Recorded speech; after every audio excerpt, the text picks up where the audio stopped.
Disclaimer, this video is only made for entertainment purposes only. Do not harass anyone in this video or feel insulted It's just some dumb fools making funny jokes. Please. So, yeah, this is a very different video from what I usually make. But after watching this video, I just had to. I just had to fucking respond to it because, oh my god, the takes are so fucking terrible. Who let her cook? Anyway, enough japping, let's get fapping. No, wait, that's not the right term. With Splatoon 3's Grand Festival over, people have inevitably started discussing a fourth installment in the franchise. And the hot topic on Twitter right now, or at the very least when I was writing this script, is having male idols in the franchise. You listen to hot topics on Twitter. That's a good start, isn't it? A bit of clarification here. In the Splatoon sense of the word, idol is used to represent a character of the game's main musical group. All of the members of the Now or Never 7 are idols, even though the Squid Sisters are the only ones who fit into the traditional definition of Japanese idols. And yes, we do have a male idol, Big Man. And I have absolutely no qualms with him. I even say he's my favorite of Deep Cut, for his level-headedness, fangirl moments, and goofy choreography. But what Twitter is concerned with, and what I want to discuss today, are Inkfish idols. A male character who is either an Inkling or an Octoling in the fourth installment's main music group. And the inclusion of such is something I am rather against. My opposition comes not from a game perspective, but from a fandom perspective. A common phrase tutted around online is having a male idol won't stop the franchise from being female-led, and I totally agree with this sentiment. I have no doubts that Nintendo would continue to write strong, lore-relevant women if an Inkfish man or two was added to the mix. Okay, so what's the issue then? I cannot say with absolute certainty, however, that Splatoon will continue to have a female-led fandom if this were to occur. What? Are you implying that the Splatoon fanbase will become a male-led because of, like, Splatoon male idols? This is why we should ban feminists from playing video games. And this is why I am so strongly against the idea of a male idol. Panning away from Splatoon for a bit, I'd like to talk about fandom culture as a whole. The truth of the matter in fandom is that male characters will always be more popular than female ones. By extension, male characters are centric to fandom dynamics and creations, such as art and fanfictions. Honestly, having more male fanfiction is a sign that your fanbase is female-led. Because most women are straight, and they tend to write more fanfiction than men. Now, why is that? Because we men can't read! What the fuck does this even say? Quick pause here to define some terms I'll be using later in the video. Slash means a relationship between two men, and femslash means a relationship between two women. Okay, got that? Alright, let's get back to it. If you're willing to participate, I'd like you to do me a favor. Open up the website Archive of Our Own and go into the series tag for any franchise. Your only caveat is that this franchise must have both male and female characters. The more popular the franchise, the better. Now go over to the right side where the filters are. Open up the drop-downs for both pairings and characters. These options represent the most commonly written about entities in your fandom. What do you see? A lot of men, right? How far— Oh, hold on, I'm just gonna...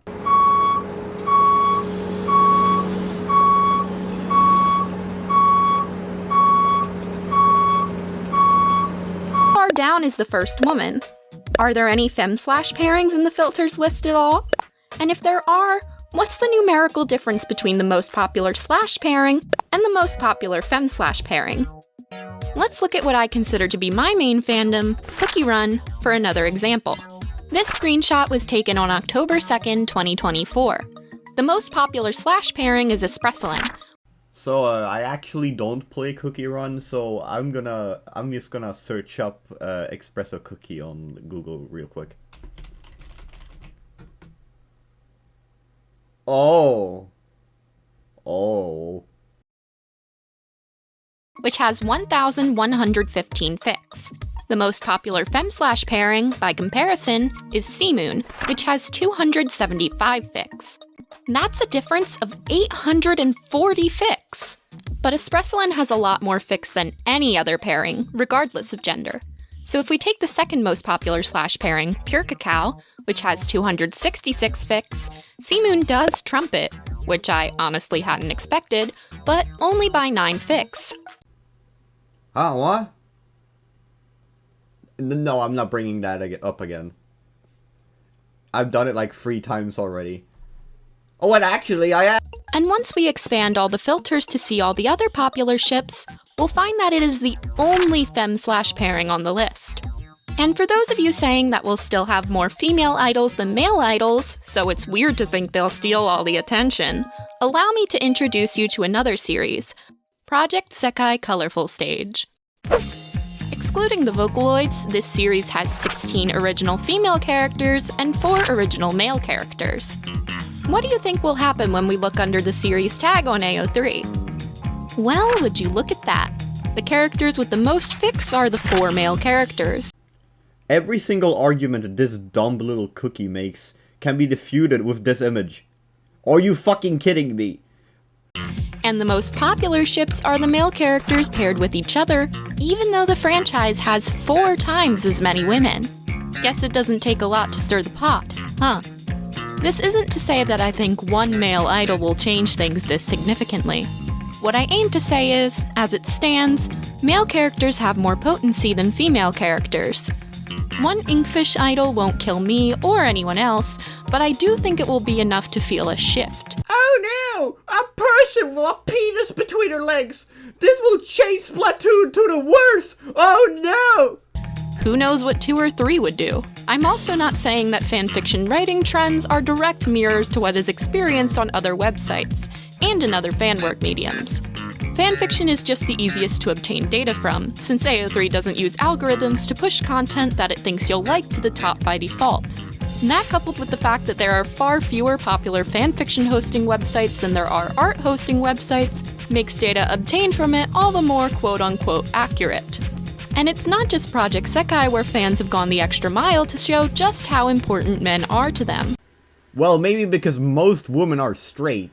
It's not really that hard to understand. At a shareholders meeting in June 2023, someone complained at length about how women in the Splatoon franchise are treated more favorably than men. The length of this discussion was apparently so great that they were told that they were talking for too long and the meeting had to move on. In summation, someone who has put significant money into Nintendo's pockets used their privilege to ask directly about men in Splatoon. Dog. They used money to pay to talk to Nintendo. What privilege?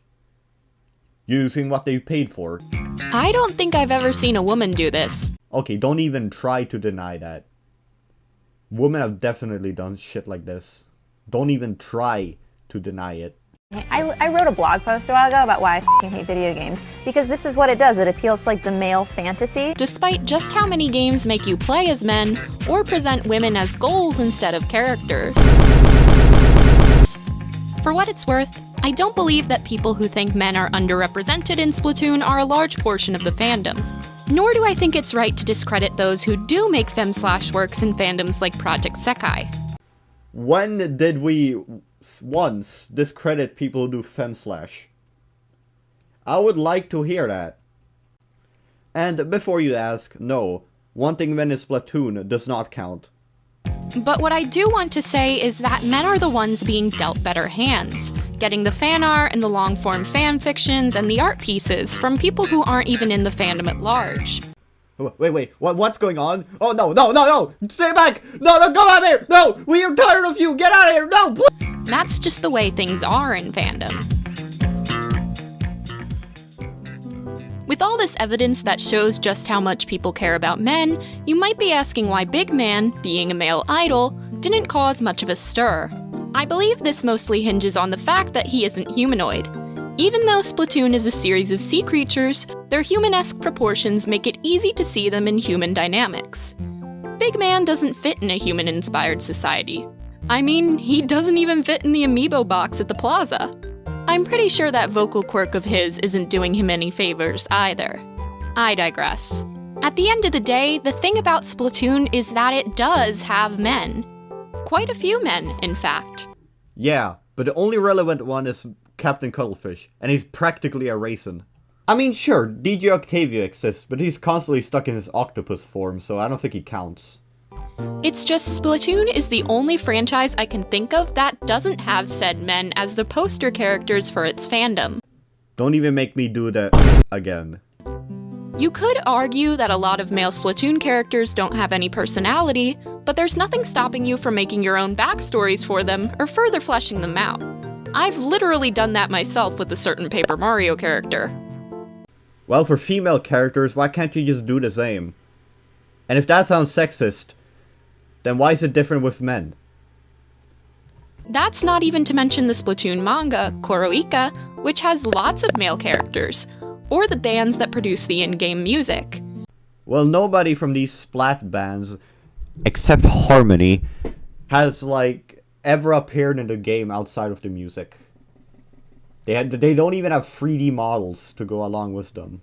If you search Splat bands on Google, it won't take you long at all to find fan art of men. If you're curious as to what a male Inkfish idol might look like, you needn't look further than H2O and Sashimori, which have Lionel and Paul respectively, who are both octolings. A male idol would probably look something like that. Look, I get it. This has turned into a rant.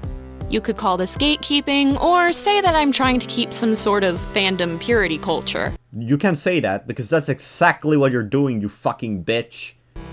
But Splatoon is the only franchise where I can go out into the main tags on any website and find not just women, but women who are into other women, without having to comb through the trenches and apply tons of filters to my searches.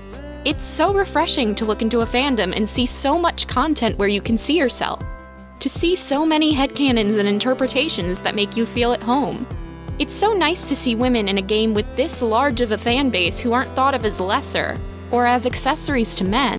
Have you played any video game besides Splatoon and Cookie Run? Have you played a fucking video game besides those two? Have you? Because it sure doesn't feel like it. As nothing more than romantic interests to pursue.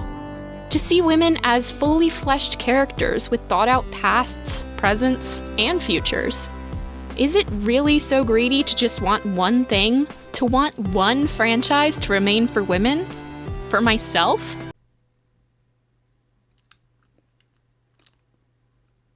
You're an idiot.